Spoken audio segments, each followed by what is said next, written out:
Hello there, welcome to our channel Logneups again. Hope you are doing fine. I'm back with another tutorial video, and today I'll be showing you how to add a credit card on your iPhone. And now without further ado, let's dive right into the video. But before that, don't forget to like, subscribe and hit that bell icon for more videos. Now to add a credit card on your iPhone, let's open up the settings on your iPhone first.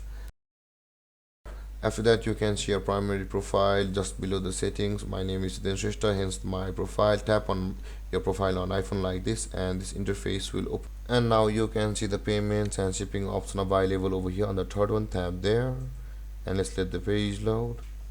And now you can see the payment method over here on the top. Tap on add payment methods like this, and on this page you can see you can add your American Express card or your MasterCard or your Visa card, both credit and debit cards from over here.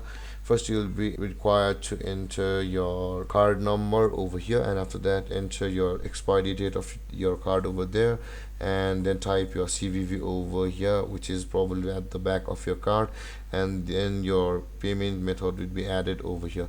And there guys, this is how you add a credit card on your iPhone. And if you have any confusions or questions regarding the topic, don't hesitate to comment in the comment section below, and don't forget to like, subscribe and hit that bell icon for more videos. Thank you for watching guys. Peace.